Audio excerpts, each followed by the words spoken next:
South ఇండియాలోని అతి తక్కువ ధరలకి రత్నాలనందించే ఏకైక సంస్థ 6JVR.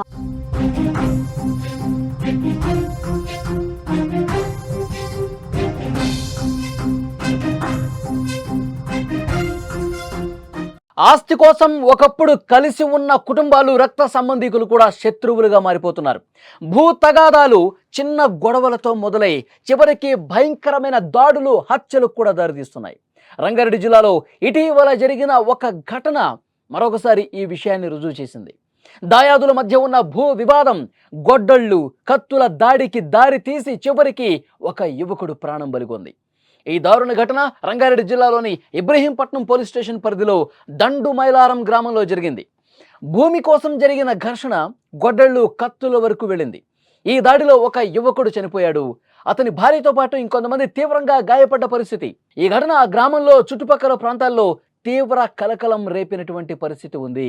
ఈ దారుణానికి అసలు విషయం కుటుంబంలో ఉన్నటువంటి భూ వివాదమే. గుడేటి నరసింహ, యాదయ్య, మల్లయ్య, జంగయ్య అనే నలుగురు అన్నదమ్ములకు మొత్తం 18.12 ఎకరాల భూమి ఉంది. నరసింహ, యాదయ్యలకు తమ వాటా కన్నా 11 గుంటల భూమి ఎక్కువ ఉంది. ఈ విషయమే కుటుంబంలో గొడవలకు కారణమైంది. కొంతకాల క్రితం యాదయ్య మరణించడంతో ఈ వివాదం వారి కుమారుల మధ్యకు వచ్చింది. అదనంగా ఏదైతే భూమి ఉందో తమకు చెందాలని మల్లయ్య, జంగయ్యల కుమారులు డిమాండ్ చేస్తూ వచ్చారు. నరసింహ, యాదయ్యల కుమారులు దీనికి ఒప్పుకోకపోవడంతో తరచుగా గొడవలు జరుగుతూ ఉన్నాయి. ఈ ఏడాది ఈ వివాదం పోలీస్ స్టేషన్ కూడా వెళ్ళింది. పోలీసులు కేసు నమోదు చేశారు. వాళ్ళ మధ్య వివాదం సద్దుమణుగుతుంది అని చెప్పి అందరూ ఆశించారు. కానీ ఎక్కడా కూడా ఉపయోగం లేదు. రంగంలోకి దిగినటువంటి ఇబ్రహీంపట్నం ఆర్డీఓ ఈ వివాదాస్పద భూమిలోకి ఎవరూ వెళ్ళకూడదని ఆదేశాలు కూడా ఇచ్చారు. కానీ ఆదివారం రోజు నరసింహ, యాదయ్య కుటుంబీకులు ఆర్డీఓ ఆదేశాలను ఏమాత్రం పట్టించుకోకుండా ఆ భూమిలో వరి నాట్లు వేయటానికి వెళ్లారు. అదే సమయంలో మల్లయ్య, జంగయ్యల కుమారులు బాలరాజ్, అతని భార్య పావని, సోదరుడు పర్వతాలు, అతని భార్య మంజుల, జంగయ్య కుమారులు ధనరాజ్, వెంకట్ అడ్డుకున్నారు. ఇరు వర్గాలు కొట్టుకునే పరిస్థితి వచ్చింది. ముందుగా మాటల యుద్ధం చేశారు. తీవ్ర వాగ్వాదం జరిగింది. ఆ తర్వాత పిడిగుద్దులు కురిపించుకునే పరిస్థితికి వెళ్ళింది. ఈ మాటల యుద్ధం, ఈ వాగ్వాదం కొద్దిసేపటికే ఒక భీకరమైనటువంటి గొడవగా రూపుదాల్చింది. నరసింహ, యాదయ్య కుటుంబీకులు విచక్షణ రహితంగా గొడ్డళ్ళు తీసుకొచ్చారు. కత్తులతో మల్లయ్య, జంగయ్య కుటుంబాల మీద దాడికి తెగబడ్డారు. ఈ దాడిలో తీవ్రంగా గాయపడిన బాలరాజును వెంటనే ఆసుపత్రికి తీసుకెళ్లారు. అయితే అప్పటికే అతడు చనిపోయినట్లుగా వైద్యులు నిర్ధారించారు. బాలరాజు భార్య పావని, సోదరుడు పర్వతాలు, అతని భార్య మంజుల, వెంకట్ కూడా ఈ దాడిలో తీవ్రంగా గాయపడ్డారు.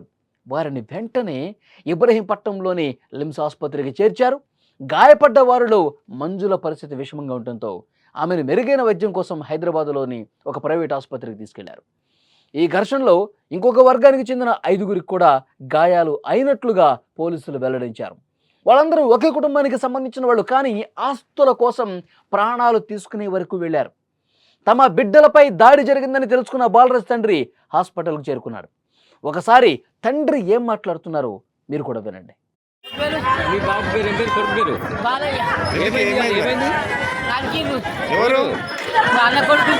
ఎందుకు ఎందుకు ఏం పంచాను మీ కాళ్ళు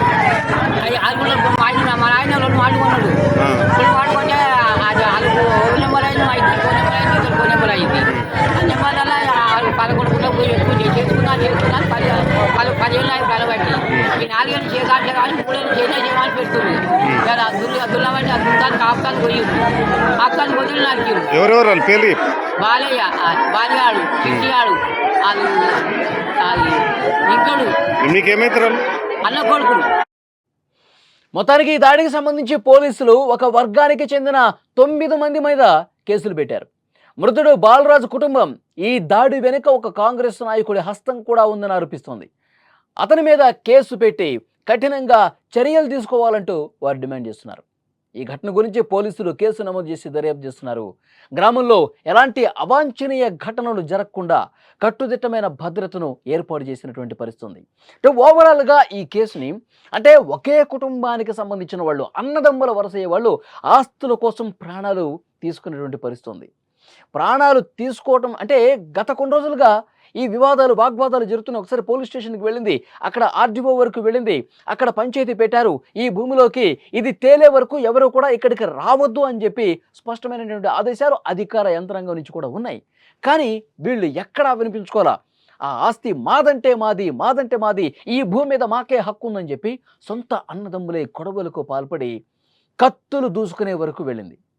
అంటే ఆస్తుల మీద ఉన్న ప్రేమ, పూర్తిగా బంధాలని కూడా మనం అన్నదమ్ములం, ఒక కుటుంబాలకు సంబంధించినటువంటి వ్యక్తులు మనం ఏదైనా సమస్య ఉంటే కుటుంబంలో మాట్లాడుకొని ఒక పరిష్కారం తెచ్చుకోవాలి. కానీ ఈ విధంగా గొడవలు పడటం ఏంటి అంటే ఆ గ్రామంలో ఉన్న పెద్దలు కూడా చాలాసార్లు సర్ది చెప్పే ప్రయత్నం చేశారు. కానీ ఆస్తుల మీద ఉన్నటువంటి వ్యామోహం ఈ మానవ సంబంధాలను కూడా పూర్తిగా తుదముట్టించేసినట్టు పరిస్థితుంది, పూర్తిగా తుడి చేసినటువంటి పరిస్థితి ఉంది.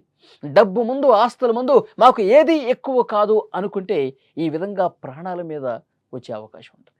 ఈ విధంగా ప్రాణాలు తీసుకునే వరకు అవకాశం ఏర్పడింది. సో డెఫినెట్గా ప్రస్తుతం పోలీసులు కేసు నమోదు చేసుకున్నారు, దర్యాప్తు చేస్తూ ఉన్నారు. ఎవరైతే దాడులు చేశారో వాళ్ళని అరెస్ట్ చేసేటువంటి పరిస్థితి ఉంది. కానీ ఒకటి మాత్రం గుర్తుపెట్టుకోవాలి, ఈ ఆస్తులు శాశ్వతం కాదు. మనుషులు, మానవ సంబంధాలు, ప్రేమలు ఇవి మాత్రం శాశ్వతంగా ఉంటాయి. దీన్ని పదిలపరుచుకోవాలి. ఆస్తుల కోసం వెంపర్లాడి ఈ విధంగా దాడులు చేసుకోవటం ఏంటి అంటూ ఆ గ్రామస్తులు కూడా ఈ ఇరు కుటుంబాల మీద మండిపడుతున్నటువంటి పరిస్థితి ఉంది.